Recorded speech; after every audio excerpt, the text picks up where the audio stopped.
is need, love will find a way. There is a space in my heart where I find the truth. I find me and you, a truth beyond what you may see now. But when we are one, we bring more good about.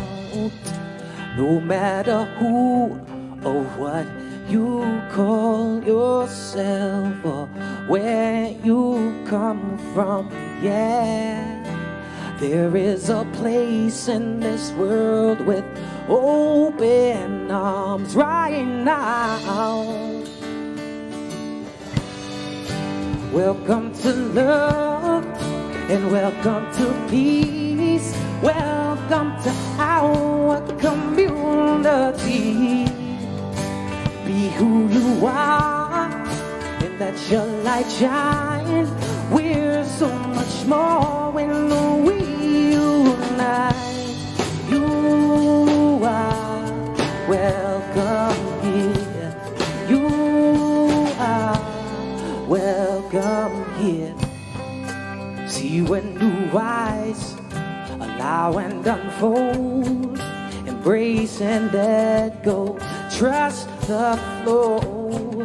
There's a freedom in love when you follow your heart. Together we are stronger than we could ever be apart. No matter who or what you call yourself or where you come from, yeah. There is a place in this world with open arms right now.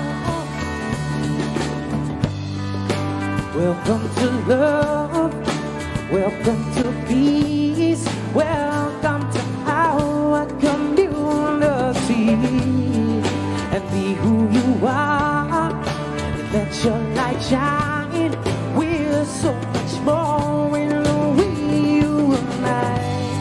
You are welcome here. Love is welcome here. And breathe in and out. Slowly feel all that's around you. And all that you feel. And all that you know. Let it go. Welcome to love and welcome to peace. Welcome to our community. And be who you are and let your light shine. We're so much more when we unite. Yeah, when we unite. Oh, oh, oh. We unite. Yeah, yeah. When we unite. Oh, yeah, yeah. Break it down, guys and gals. You are welcome here. Love is welcome here.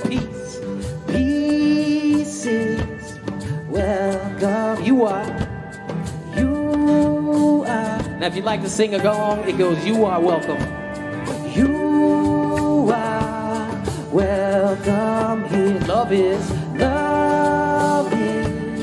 welcome. Peace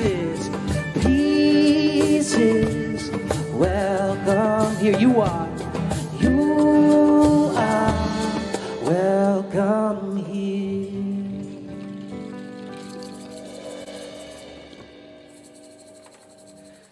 Good morning and welcome to the Center for Spiritual Living. Such is the nature of life, that all it asks and all it wants is the opportunity to appear, and you are that opportunity, and so am I, and so it is. So I trust on this wonderful Christmas morning, and probably pretty chilly where you are.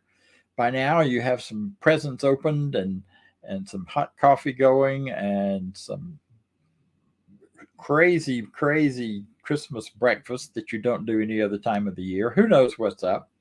We all have our own ways of doing Christmas morning. It's a special day. It's an exciting day. There's always such anticipation.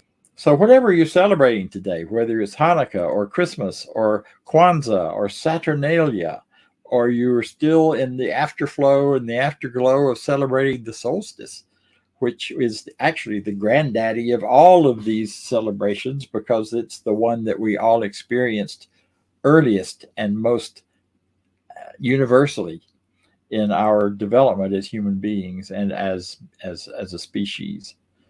So whatever you're celebrating, we celebrate you and we celebrate your holiday with you. Glad you decided to use some part of it here to be with us. And we honor you. We honor whoever you are, whatever ethnicity you belong to, however you self-identify. All of those things work, and they are also right and true. So thank you. And now if you listen up, you'll hear from our practitioners as they tell you about our Declaration of Principles.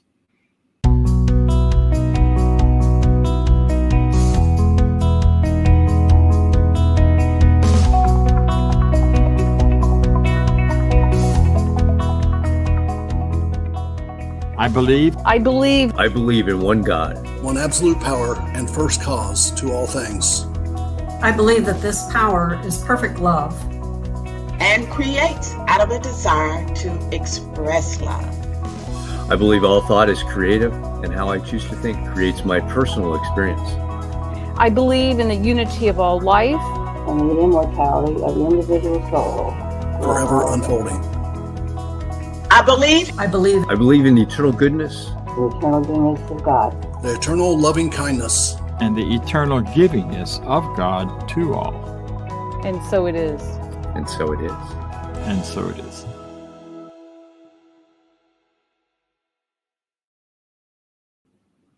It's always wonderful when we talk about practitioners to be reminded that there are people in the organization who are here for you. They are here to support you in whatever way is needed as they have learned to use these ideas and this teaching to really change their lives, to bring about such great goodness and to go beyond any challenges that may have shown up.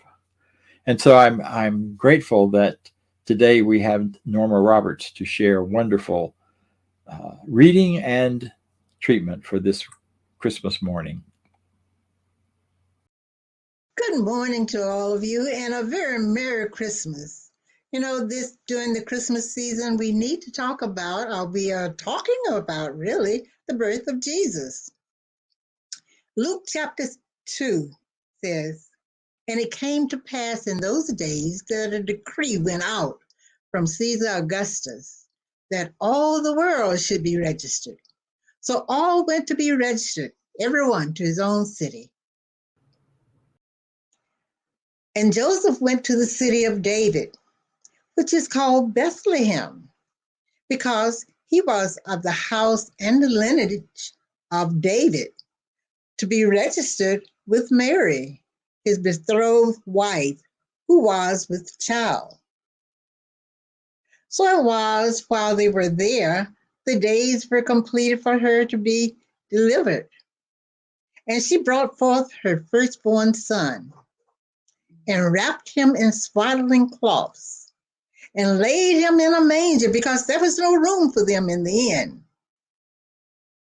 Now, there were in the same country shepherds living out in the field, keeping watch over their flock by night. And behold, an angel of the Lord stood before them, and the glory of the Lord shone around them, and they were greatly afraid. Then the angel said to them, "Do not be afraid, but behold, I bring you good tidings of great joy, which will be to all people. For there is born to you this day in the city of David a Savior, who is Christ the Lord. And this will be the sign to you. You will find a babe wrapped in swaddling cloths, lying in a manger." And suddenly There was the angel of multitude of heavenly hosts praising God and saying, Glory to God in the highest, and peace, goodwill toward men.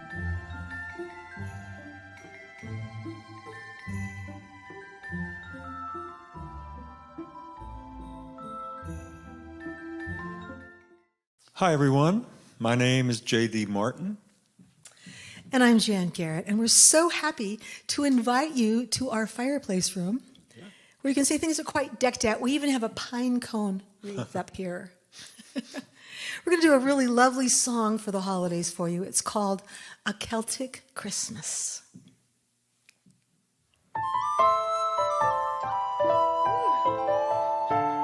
I love that penny whistle.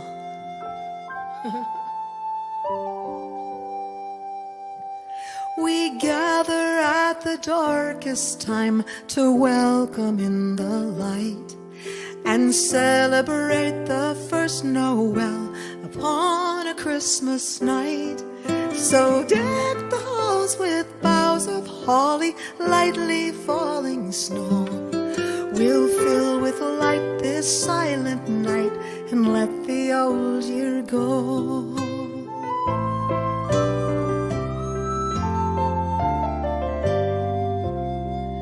Unfolding holy labyrinth, the turning of the year, we end our simple pilgrimage upon a midnight clear.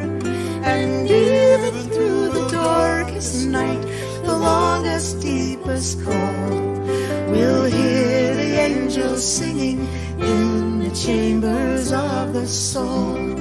And all is well beyond what we can see, and all is well, and evermore shall be.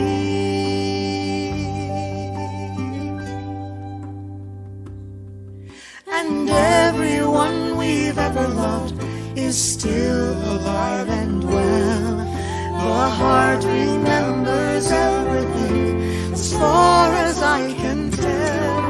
And all our fondest hopes and dreams are loving us so much that time bends over backwards to make sure we keep in touch.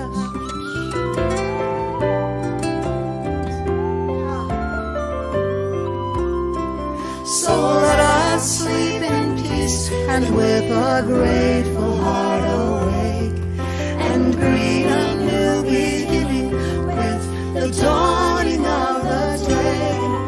And the angels we have heard on high are with us all along, and we'll join the joyful chorus singing heaven and nature's song.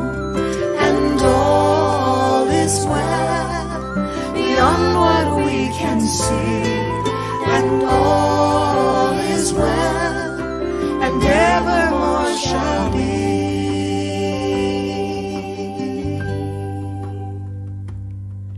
And so we thank our lucky stars at times when we're apart.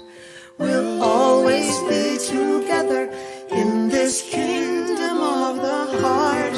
God rest you, merry gentlemen, and all the ladies too. And as the years go rolling by, may all our dreams come true.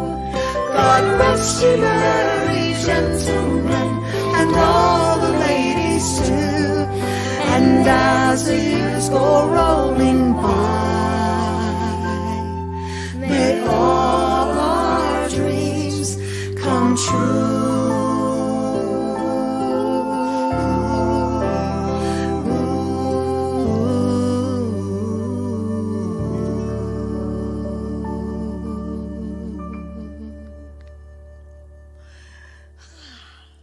Happy holidays. Thanks, you guys. Thanks so much. Have a lovely holiday.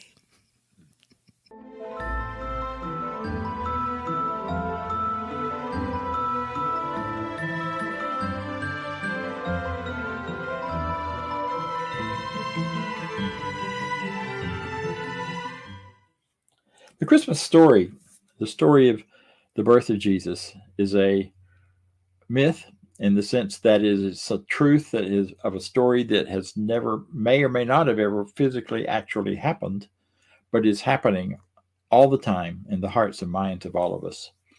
We're talking about the Nativity 2.0.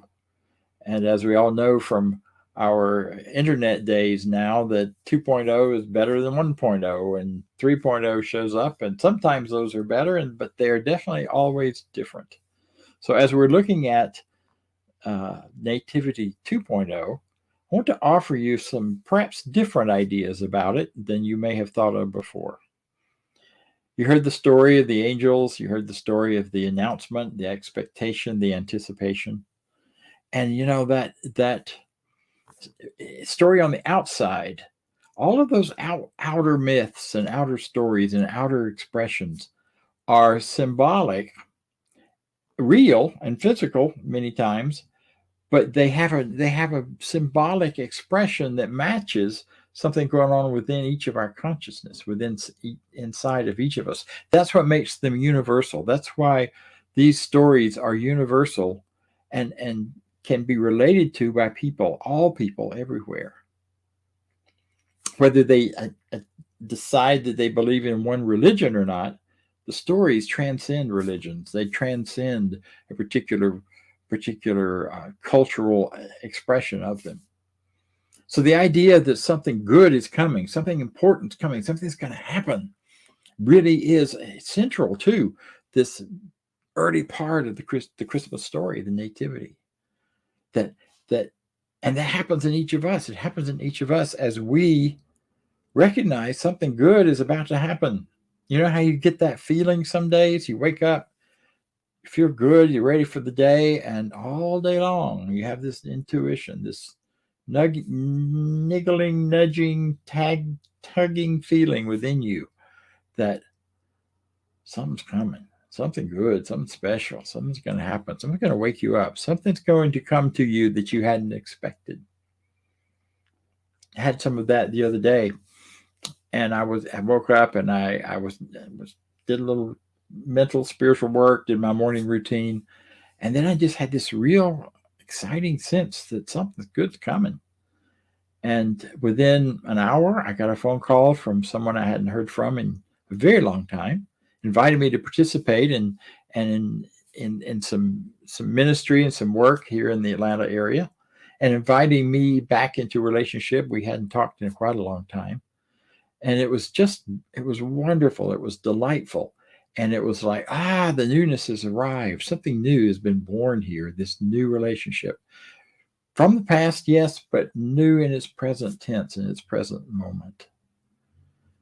So that announcement by the angels that, something's coming, telling the shepherds, look out, behold, pay attention, because something good has landed over in Bethlehem and you need to go find out about it. Later in the day, I got a call from someone else, a dear old friend that's a prayer partner, and we chatted and talked and prayed together. And, by the end of the day, I was filled up and happy. Had a great, wonderful, restful night because I'd had a wonderful day. So these kinds of things get telescoped by our inner selves, by our consciousness, by our intuition. Often those angel stories are your intuition saying to you, or symbolic of the intuition saying to you, something's coming, something's going to happen. It matters. This universe we live in is just a huge, amazing, connected, interacting, collaborating process of energy and information that shows up in all sorts of shapes and forms. I can tell you that if a day comes when I see a hawk, and especially if I run into an eagle somewhere, or see one, not run into them, but see them flying by, I get excited because it's a sign that there's something coming that's good. And whether it was already going to come anyway, or whether my excitement helps to create it, doesn't matter. It's still coming. It's still about to happen. Because there are messages and there's connecting and realities way beyond the visible, way beyond the apparent. And that's a lot of what this whole nativity story is about. You know, the story goes on that Mary and Joseph, when they went down to register to pay their taxes, basically they had nowhere to stay in Bethlehem because the place was packed with all of the people coming back there who were of the house of David to register. And so they stayed in an inn. But there was no room in the inn. So I'm not quite sure where they stayed. But there was room in the stable in the inn for Mary and for the birth of the Christ. And one of the things that's always I've found amusing is that when we think of the story, you may think of the, an inn like this wonderful bed and breakfast with lights and candles in the windows, and it's just this welcoming, sweet, wonderful place. Well, that's not what an inn was in those days. An inn was an open space with some kind of barrier around it, either brush and thorny bushes that could not easily be gotten through, or walls, or some sort of barrier. And they had guards around them. And the inn, the safety was that because of the problem with thieves in those days, and especially against travelers, if you stayed at the inn, you got inside that and you pitched your tent, slept like you always did on the ground, and you will be okay because you were safe, because you were protected. So this whole idea that there was no room there raises that issue was where were they safe? So they were safe in the stable, in the manger. That's where Jesus was placed. Well, the stable was the only part of an inn that was closed in. There might have been a little hut there for the owners and maybe some of the guards to take a break and stay in. But the stable was the one place that was sheltered and protected, so that offering it to Mary and Joseph was not putting them out in the barn. You wouldn't think of putting one of your friends in the barn if they came to stay and you put them out in the shed out back. That's not what that was. They were being offered the best place to stay, especially for someone about to give birth, which was closed in, it was sheltered, it was warm, it was safe. Safer than being out in the inn itself. So these wonderful things that happen inside of us, these ideas that are born and birthed and start to show up, they aren't tossed out into the shed. They aren't put aside as if they aren't important. No, they're put in the place of greatest importance in our minds. They come up and you find it and you nurture it and you think about it and you feel it. Jesus was put in the manger in the place of honor, in the place of protection, in the place of most high regard, which is really pretty wonderful when you think about it. It changes the story a little bit in terms of how you may have thought of it. Poor baby out there in the barn. No, blessed baby, blessed truth, blessed new idea, blessed goodness within you, held in the sacred space. You know, we say in this teaching, in a world of oneness where everything is connected and there is really only one great power that we all live in, and each live and move and have our being. You are the center of that universe. That manger was the center of that inn. It's where the animals came to eat. It's the place that nurtured so much. And that's what we do with new ideas. We bring them into that place of privacy, of care, and we nurture them and we guide them and we listen to them and we let them inform us and we grow. The other part of the story that comes later, and if you get real technical, probably didn't happen until quite a while later, was the appearance of the wise men. They saw the star in the east. They saw the light and they followed it. You see a light, you get a good idea and you follow it. So they followed that and they came to the place in Bethlehem when the light was shining above it. We get ideas sometimes, or we just have an inkling of something and we follow our ideas, and we get out of the way of trying to control it, and we just follow it. We just notice and pay attention. The next thing we know, there we are. We've arrived. They arrived. They found the babe lying in a manger. Yeah. And so they came. They were the bearers of great wisdom. It's also an interesting little twerky tidbit that we always talk about the three kings or the three wise men. Nothing says that they were kings, and nothing says there were three of them. There were three gifts, but not three people. So there could have been a whole horde of brilliant astrologers who had studied the stars and followed it to this point. So you don't know. It isn't about the numbers at the beginning of a good idea, the beginning of the idea of finding yourself, loving yourself. It could be many people contributing to that, or it could be one or two. One of the years, a number of years ago now, after my stepfather passed away, and Father's Day came along, and I was feeling kind of down because I didn't have anybody to wish Happy Father's Day.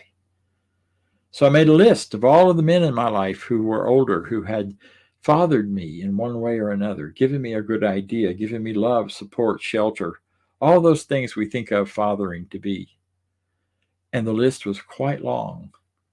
I was overwhelmed with gratitude. I am, as I talk about it. For all the wise ones that came to me and said, here, let us give you a gift of gold, a gift of value, letting you see how much we value you. Frankincense and myrrh, which are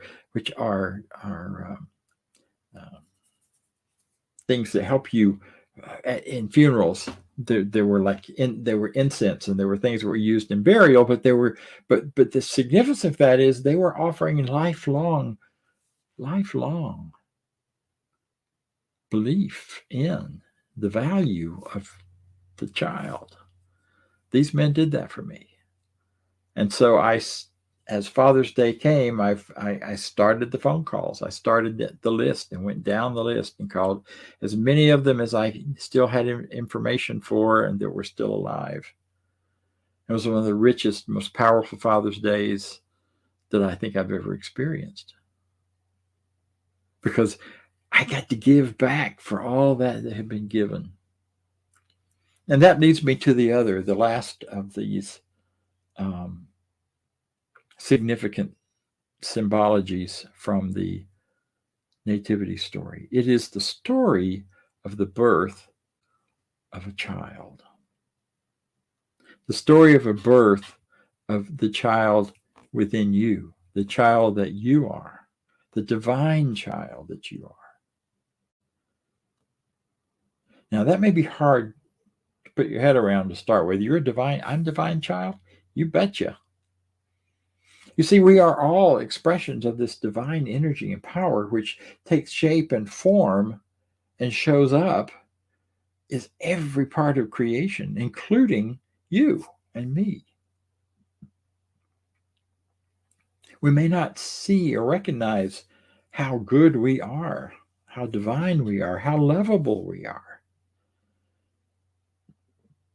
The idea at this time of year is inviting you to celebrate that divine perfection, that divine goodness, that divine love that you are.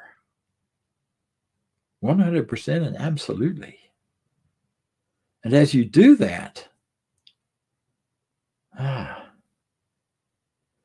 you feel the joy. I feel the joy talking about it. I get tickled. I can't keep from laughing or giggling, because that child is alive and well in each of us. And for many of us, it has been closed over and protected and shut down and hidden because of experiences in childhood or experiences in other places. where it didn't seem safe or okay. But what the Nativity is telling you is it lives and it's birthed in that place of absolute safety. In the manger, in the center of the universe, surrounded and protected by walls that keep out the cold and let in the warmth, that surround you with animals and people of all types and sorts that ever have been. They're all symbolic of the multiplicity of our lives and the beauties of our lives.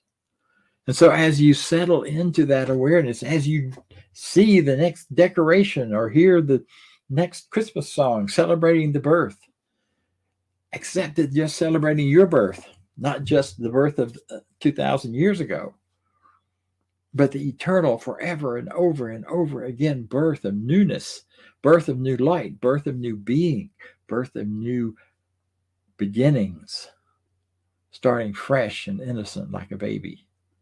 You can do that. You can do that with the power of your next thought, by accepting these ideas, by deciding who you are and who you want to be, by choosing your beliefs instead of allowing other people to dictate what you think and believe and feel. For we adults who've been around the sun a few times, that may be a challenge at times. But it's really easy when you simply let your own consciousness take you back to that manger, to that safe space within you and within me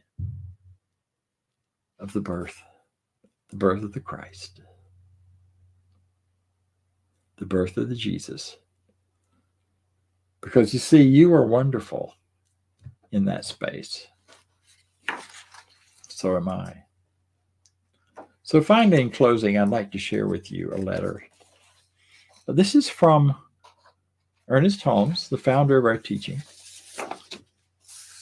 written many, many years ago now. And this is what he has to say about Christmas.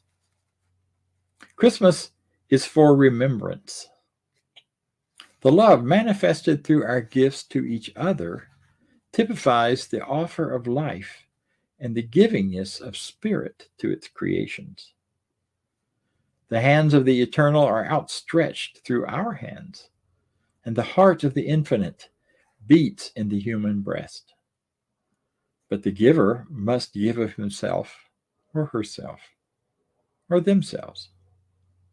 For the gift without the giver is bare. It is not then in lavish gifts that we find true giving, but in the sweet simplicity of remembrance, in the kindly thought and the tolerant mind and the gentle act. Love alone can give love. Sympathy alone can sympathize. And only goodness can really do or be good. The one who gives for reward does not give at all. He seeks to bargain, to trade for spiritual gifts. Hence he senses a loss in his own giving and finds no contemplation or completion through the act. But he who gives half his meat to the hungry feels justified and is warmed by his real sense of camaraderie. He has established an actual unity within himself and other offspring of creation. Great causes succeed when there is a giving of humanity to humanity. When the check must come, with the check must come the one who wrote it, his interest, his enthusiasm, his love. The check must be a symbol of his desire to impact of himself. Then shall it multiply in benefits and do good. Charity is cold, but love is warm. When heart speaks to heart, a divine conversation has taken place, a heavenly discourse. Each of us has something to give. Let each see that he gives of his best. If we are bringing our gifts to the altar of love, nothing less than the best is acceptable. Nothing less than all is enough. May the real spirit of Christmas, the giving of the self, yourself, to life, enter and abide in you now and through all times. And so it is. Thank you. Thanks, Dr. Bob, for that awesome message today. And it is that season of giving. And if you haven't thought about it, you've got the opportunity to give, to donate to CSL Midtown for the end of the year for tax purposes. That's one reason. The other reason is because you're spiritually fed. And that's why I give all year long, spiritually fed here. And we do a lot.